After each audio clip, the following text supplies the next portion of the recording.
Cultural Heights 30th Anniversary podcast.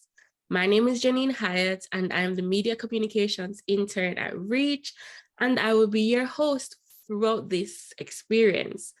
So if you are a middle school, high school student, or a parent of a teenager, or any person really who wants to embark on a journey of self-affirming conversations to success, then this podcast is for you. Here at Reach Intercultural Heights, we assist our youth in achieving personal and academic growth through our four guiding principles, which are I matter, which promotes embracing and positive attitude. I am responsible, which caters to improving yourself, management skills, and behaviors. I am considerate, which is all about teamwork with classmates and others. And the last principle is implementing thinking strategies that aid in making realistic goals for success. Now, throughout releasing these three podcasts, we are going to inform you about using our four guiding principles to improve self-confidence and reduce self-doubt. And for today's episode, I am joined by the rich parent advocate, Miss Evita Belmonte, and we'll be diving into her experience as a rich parent advocate. And at the end, we hope that you will leave this session with an understanding of how parents can use these principles when advocating for their children. Now, to introduce Miss Evita Belmonte, she became the first parent representative for one of the 5 boroughs in New York to become a board member of the panel for educational policy held by the New York City Department of Education. As a United Federates teachers trained workshop facilitator, Evita led school leadership team seminars for the New York Urban League. She then served as an administrative assistant to 4 consecutive CUNY system-wide college presidents at York College. Due to her love and appreciation for music, Evita she began a journey of teaching music at Mozart's and Einstein's private preschool in Park Slope, Brooklyn, New York, where she became an assistant director, a co-director, and a music productions director. Now, Miss Evita Belmonte is a vocalist and percussionist for the Way Past Midnight music group, which has performed in Rome, Italy, in Paris, France, and Vienna, Austria. Hello, Miss Evita. How are you? Hey there, Janine. I'm great. Thank you so much for that lovely introduction. Really lovely. You are Um, most welcome. I am so proud and happy to be a part of the Rich organization, and there have been many years of seeing the growth and the progress, and being able to speak to so many of the students and the parents who have develop themselves through this program. It's just has been a wonderful experience and opportunity. So I'm happy to be here today to chat with you. Yes, so it's been 30 great years, basically. Is that's what I'm Yeah. saying? Yes. Okay. So I would love for you to tell us about your first encounter with Rich. Like, how did it how did you hear about the organization? Well, as you noted, I was appointed by the Queensborough president, Helen Marshall, to sit as one of the parent representatives of the 5 boroughs here in New York City to be a board member and trustee on the Department of Education. So what happened was that I had developed a way to do outreach to the community through monthly meetings sanctioned by the borough president, the Honorable Helen Marshall. And I first met face to face with Dr. Dawson at one of my meetings. And it was very lovely to speak with her, and she gave me a glimpse into what she was doing with Rich, and how, of course, it was close to my heart as a parent advocate and family advocate, to discuss how her rich principles in the organization were so essential for the development of our struggling youth out there in the Department of Education. So that was my first introduction to Rich in general, and very very cool, very um, laid back. And after that, I was able to be able to go to an actual session to see the organization in action with the children doing their uh, activities on computers, and having sessions with the writing, and it was just really astounding to me. And I I recall being very very impressed by how it was going to be so helpful to the students, here in Queens. And that's how I first came about, coming to understand and know of the Rich organization. Okay, so based on that, I want to know what principle, when you first came, when you got your first impression, what principle gravitated to you the most? Because for me personally, I think the I matter principle, that's what I gravitate to the most. That's what I see when I think about my sister, when I think about the young people that I've been around throughout my life. I always see them struggle with that part of themselves, with embracing themselves. So I know the value of the I matter principle. So what principle gravitates to you the most? Well, in my experience, I really could not segregate a particular principle. I was really impressed by the connection of all four principles. I agree with you wholeheartedly in terms of the I matter, because that is foremost for the minds of young people, in terms of them understanding that they do matter, and there is a purpose and a reason for them to be here. And with that is a stepping up point of the next three principles, which help them to get a better sense of how they can help themselves be better students, be better learners, be better people. And so overall, as an advocate for education and community and family coherence, I just loved all four principles. Absolutely, absolutely. I completely agree. The I matter is basically this the root. It's admitting that yes, I'm important, I am valued, and the other three principles are the steps to achieving the success. So the I matter is having that mindset, and then the other three is taking the steps. So I understand where you're coming from. So Yes. as I mentioned before, we are celebrating the 30th anniversary of Rich.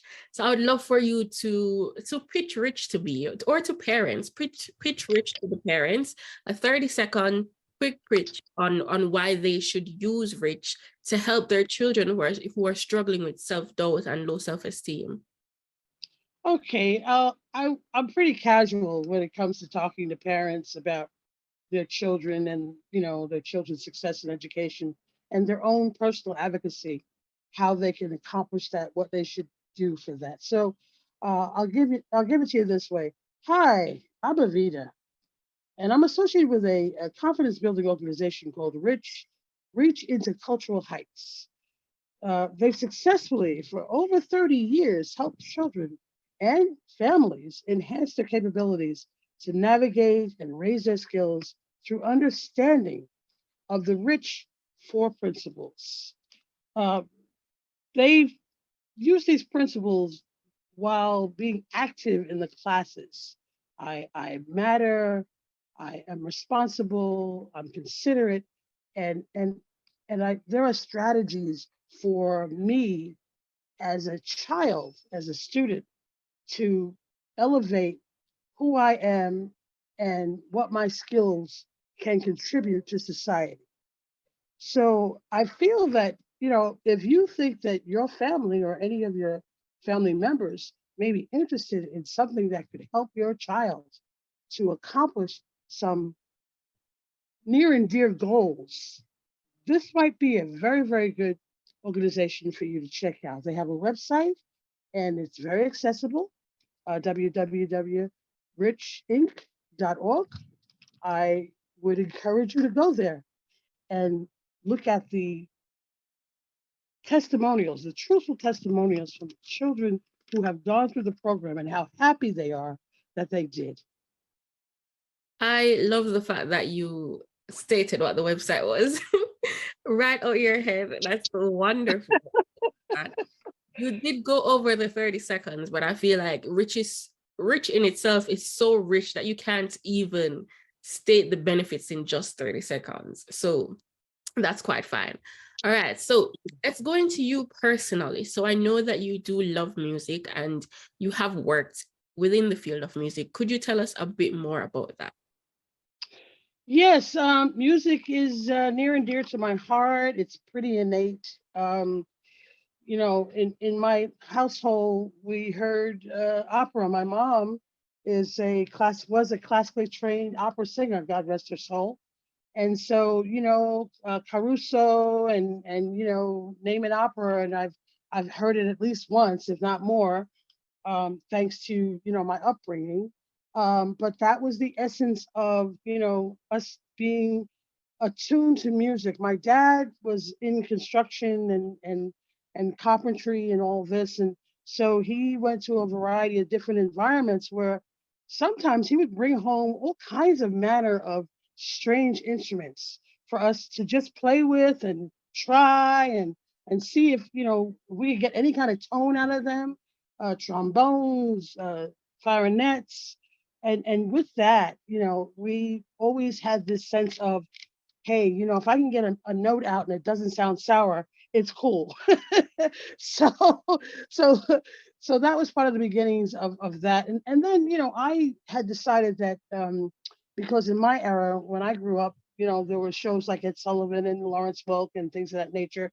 And there was an accordion player on there. And I sort of generated myself to that. And my parents actually um, signed me up for accordion lessons. So that was one of my first instruments that I learned, classically.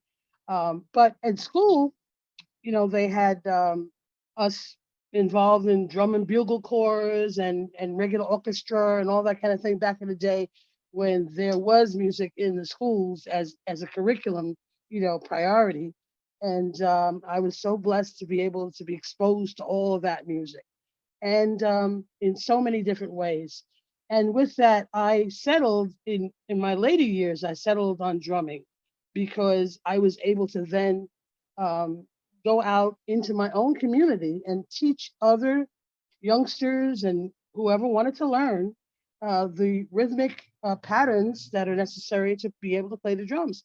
And so today, that's one of my mainstay instruments. What I do with my group called Way Past Midnight is I am the drummer, percussionist, and vocalist.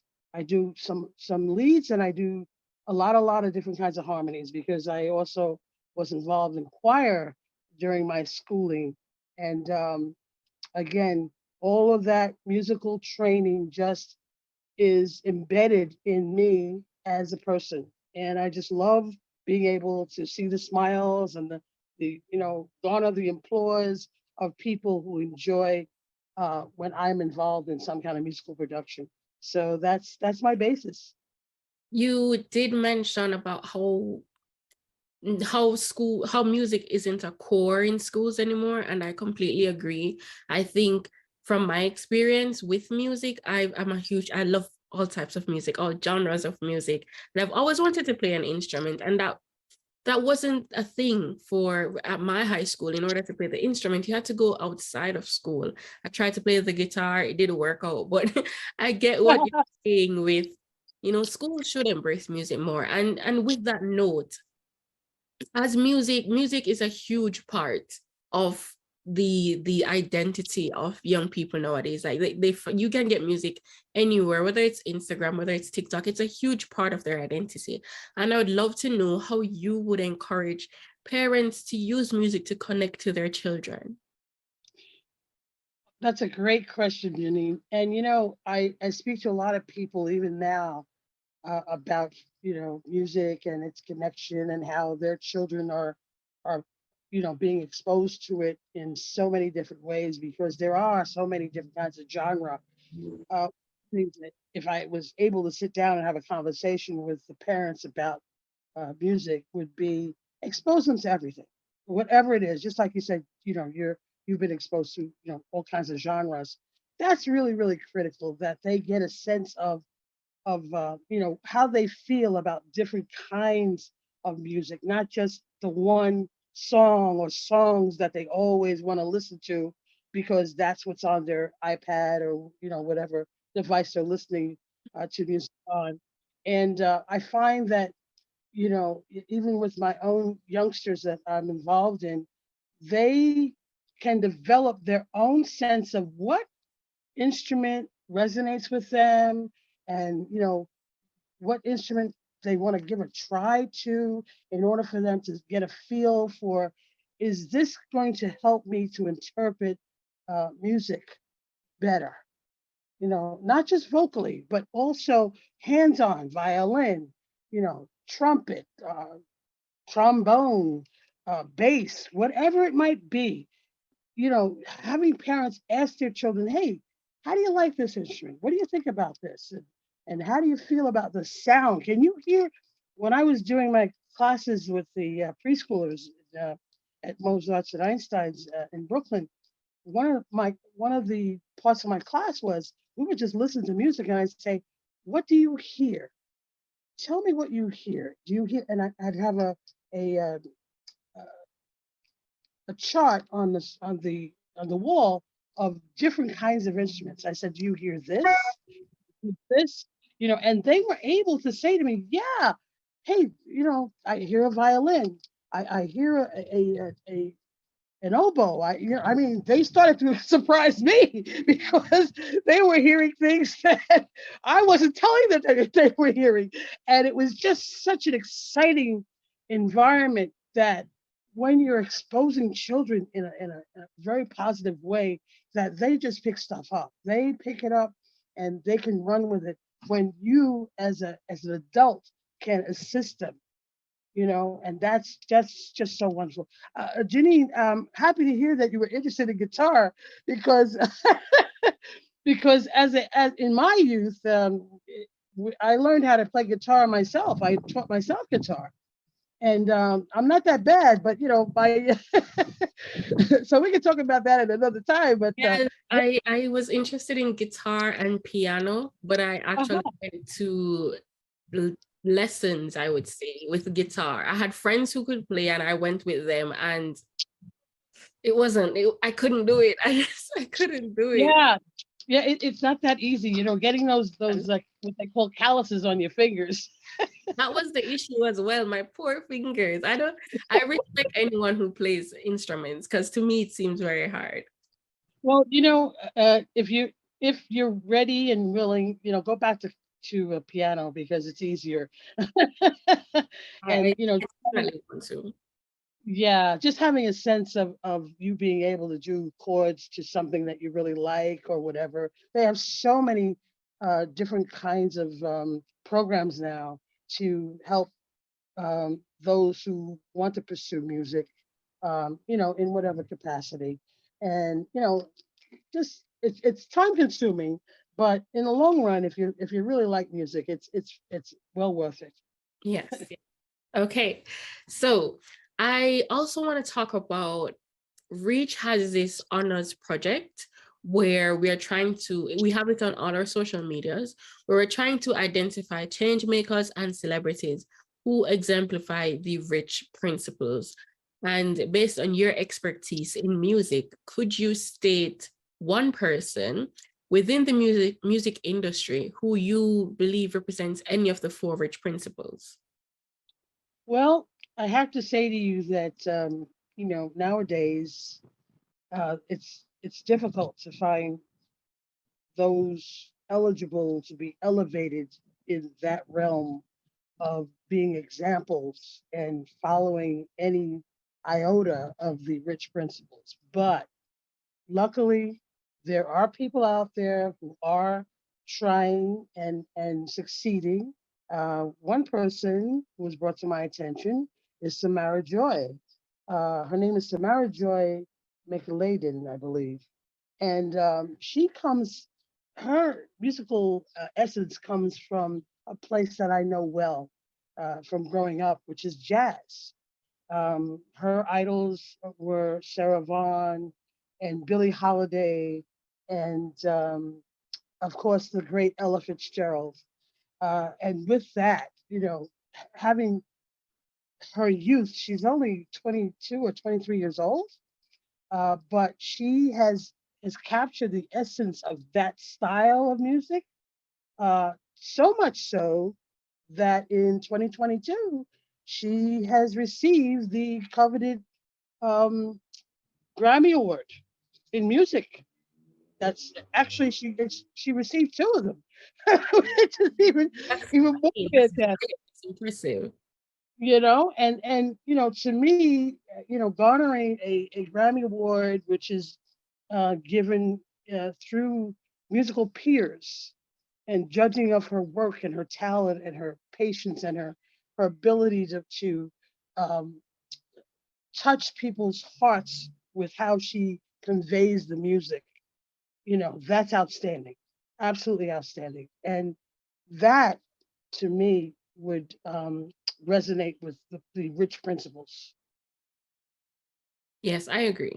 I definitely agree. I've never heard of Samara Joy. However, you did say her influences are Billie Holiday, and I do love those type of music. So I'm definitely going to listen to her after this. Now, Yes, please. She one of the things that's so lovely about her is her confidence, right. which is that first principle, Yes, that first my rich principle, in being able to um, put herself into that sound, into that music, unabashedly and without restraint. And that's what's so lovely about what she's done. And that's probably why she was so recognized by the Academy, which is okay. fantastic. So to close us off, right? I would love for you to use five words to describe what or the benefits, five words to describe the benefits of being a rich parent advocate. Oh boy, that's fantastic. Uh, well, let's see. Five words. I would say joy, respect, integrity, advocacy, and community. Oh, I love that. I love the community. I love that. Because Rich definitely is a community. So I do love that. Thank you. Thank you for your time and your words of wisdom and just being here and sharing with us. I appreciate it. So thank you so much. You're very welcome, Janine. Thank you so much for your wonderful uh, journey with me today in this fabulous interview. I really appreciate it. Great Well, question. Great questions. thank you. So I will be listing all the social medias for Rich on the screen. And I just want to thank you all for coming and listening to us. And again, I want to thank Evita for sharing with us. And check us out on all our social medias. And we would love to see you on our next podcast video. So thank you.